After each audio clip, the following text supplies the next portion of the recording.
नमस्कार दोस्तों, SGM education रे यूट्यूब चैनल पर आपका हार्दिक स्वागत है। जैसा कि हमारा जो टॉपिक चल रहा था फर्स्ट ग्रेड और सेकंड ग्रेड के लिए, जो स्पेशल टॉपिक था अपना विशेष बैच था, उसमें अलंकार।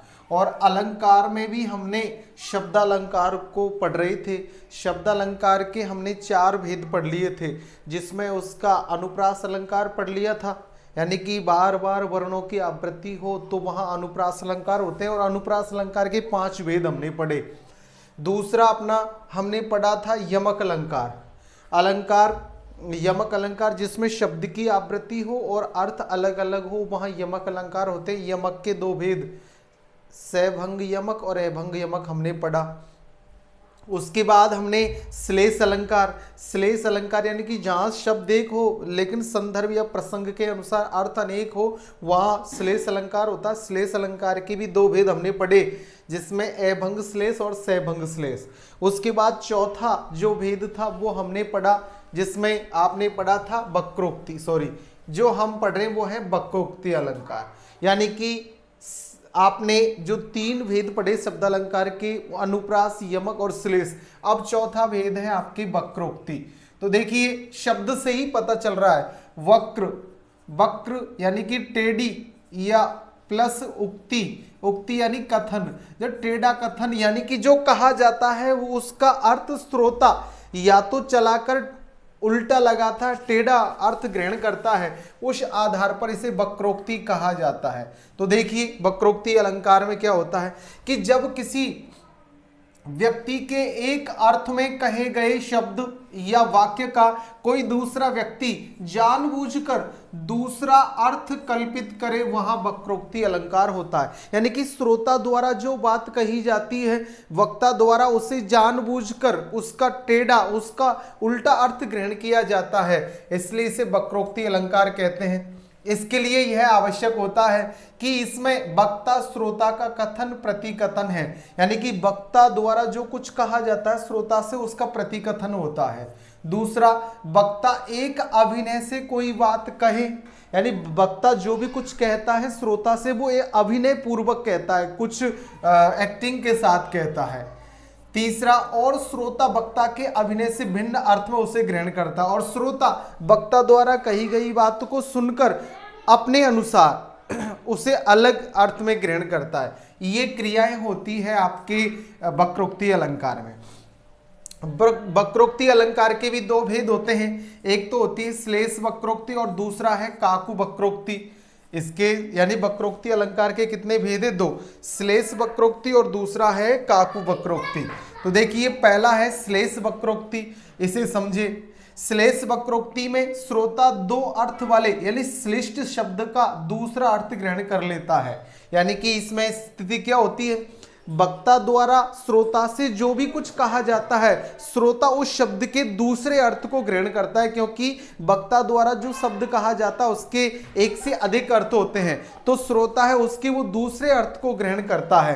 तो देखिए इसमें जैसे एक बार किसी बात पर भगवान श्री कृष्ण और राधा जी रूठ जाते हैं, तो भगवान श्री कृष्ण राधा जी को मनाने जाते हैं, तो राधा जी कहती है, राधा जी कहती कौन हो तुम? तो श्री कृष्ण कहते हैं घनश्याम इत है कि यहाँ तो घनश्याम है। तो राधा कहती है तो बरसों कित जाए, यानी कि कहीं जाकर बरसों, यहाँ आने से क्या है? तब श्री कृष्ण कहते हैं घनश्याम अपना नाम बताते हैं, जबकि राधा काले बादल का अर्थ ग्रहण करती। कहने का मतलब जो बात कही है उसको चलाकर श्रोता उसका दूसरा अर्थ ग्रहण करता है, इस आधार पर यह श्लेष वक्रोक्ति होता है। कहने का मतलब शब्द एक लेकिन प्रसंग के अनुसार 2 अर्थ होते हैं, तो दूसरे अर्थ को ग्रहण करता है श्रोता।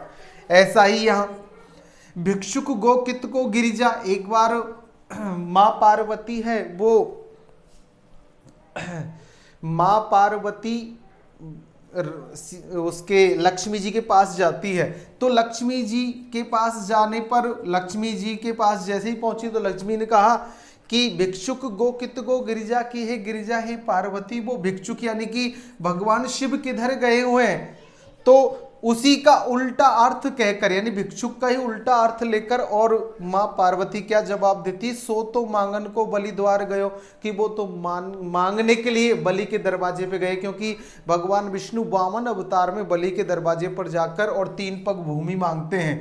तो ऐसे वक्ता द्वारा कहे गए कथन को श्रोता उसके दूसरे अर्थ को ग्रहण कर उत्तर देता है, तो वहां आपकी श्लेष वक्रोक्ति होता है। लक्ष्मी ने पार्वती से पूछा भिक्षुक यानी शिव जी कहाँ गए हैं, तो उन्होंने ये जवाब दिया। इस प्रकार हमने देखा कि वक्रोक्ति के जो 2 भेद होते हैं, उसमें पहला है श्लेष वक्रोक्ति। इसमें वक्ता द्वारा कही गई बात को श्रोता जो शब्द है उसका दूसरा अर्थ ग्रहण करता है। काकु वक्रोक्ति, जब वक्ता शब्द का उच्चारण इस प्रकार करे कि सुनने वाला उसका कोई दूसरा ही अर्थ ग्रहण कर ले, यानी कि वक्ता द्वारा कही गई बात इस प्रकार की हो कि श्रोता जब उसे सुने तो वो उसका दूसरा ही अर्थ निकाल ले, दूसरा ही अर्थ ग्रहण कर ले, वहां आपके काकु वक्रोक्ति होता है। जैसे देखिए यहाँ 2 सहेलियां बातें करते हुए, यानी नायिका और उसकी सहेली बातें करते हुए कह रही है, आए हूं मधुमास के प्रीतम एह नाही, यानी कि नायिका से उसकी सहेली कह रही कि अरे सखी अब तो बसंत का महीना आ गया है, क्या प्रियतम वापस नहीं आएंगे। तो उसी को दोहराकर नायिका कहती है कि बसंत का महीना आ गया है तो प्रियतम क्या नहीं आएंगे, यानी कि वो जरूर आएंगे। इस तरह कहे गए वाक्य का कुछ अलग ही तरीके से उसका प्रस्तुतिकरण, उसका दोहरान होता है, तो श्रोता उसका अर्थ अलग ही ग्रहण कर लेता है। ऐसा ही मैं सुकुमार नाथ बन जोगू तो मैं उचित तप मोह कह भोगू, यानी कि सीता जी भगवान श्री राम के साथ वन में जाने के लिए कहती, तो भगवान श्री राम सीता जी से कहते हैं कि आप सुकुमारी हो, कोमल हो, इसलिए आपका बन जाना उचित नहीं है।